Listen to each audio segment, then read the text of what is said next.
confirmado.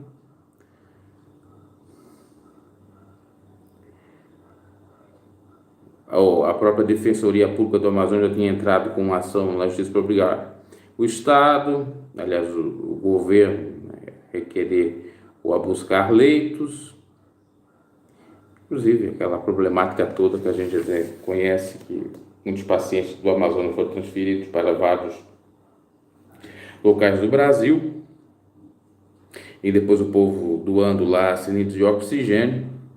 Agora isso está ocorrendo aqui bastante no sul de Santa Catarina. Falando em sul, um paciente em Londrina, no estado do Paraná, acabou fugindo do hospital.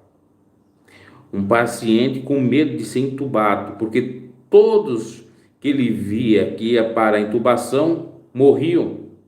Ele não queria ser entubado. Então deu uma crise nele, ele saiu com Covid. E não estava num estado tão caótico assim, porque saiu para correr. Quer dizer, era uma pequena falta de ar, podemos dizer assim. Não era tão grave ao ponto de estar apto, se a gente pode colocar essa palavra, para a intubação. Segundo o que eu andei apurando, parece que tem alguns hospitais aí que qualquer coisa já querem intubar. Já ouvi um especialista falando que intubar não é fácil, só tem uma chance. Intubou de modo errado, a pessoa morre. E existe dois perigos. O perigo na hora da intubação, se não souber intubar ali, e na hora de tirar a intubação também. Pode a pessoa morrer. Então, olha, é complicado toda essa situação, porque culpados nós temos um monte. Começa em alto escalão, lá no mais alto. Por quem? Pelo Bolsonaro, pela falta de exemplo. Não tem culpa por ninguém ter morrido, por as pessoas terem morrido. Não tem culpa. Ele é o presidente da República, tem que dar exemplo. Nunca deu exemplo com relação às máscaras, com relação ao distanciamento, com relação à vacinação e tantas outras coisas mais. Aí alguém chama ele de genocida, ele fica incomodado com isso e quer processar. Eu não sou esquerdista, não estou defendendo esquerda com isso, eu estou argumentando de acordo com a realidade. O fanático não entende essa realidade, que sempre é aquele que está lá em cima que dá o exemplo. Ele não deu o exemplo. Depois colocou ministros da saúde que tinham que ter a pegada dele, o pensamento dele. Os que discordavam, ele tirava, como tirou o Mandetta, como tirou o Nelson Tais, e até esse aí que era bem defensor do próprio Bolsonaro, o Pazuello, não aguentou. Agora eu falei que era Quiroga, né? É Queiroga o sobrenome do sujeito. Diz que vai seguir a mesma linha do Bolsonaro. Grandes coisas.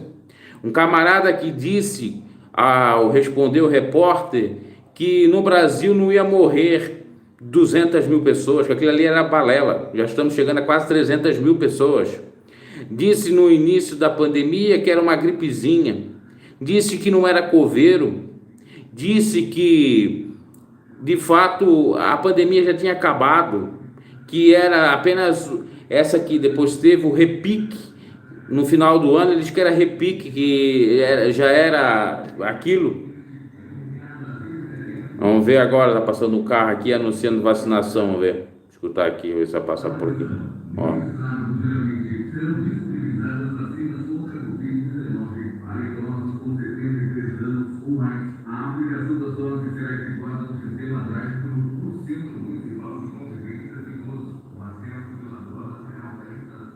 Idosos de 73 anos para cima, vacinação aqui na cidade.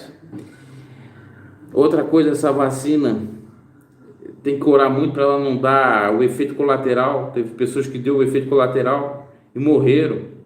Pessoas que tomaram a vacina e ficaram com falta de ar e foram procurar o hospital estava colapsado, não tinha como ter lá uma vaga para aquela pessoa, para ir para um leito, para ter o oxigênio, e morreu na fila. É muito trágico isto, é muito danoso isto. E imagina, isso não é a primeira vez que ocorre, é como a própria médica disse, parece um cenário de guerra, onde você tem que escolher quem vive e quem morre. Quem vive e quem morre, é uma questão ética. Eu me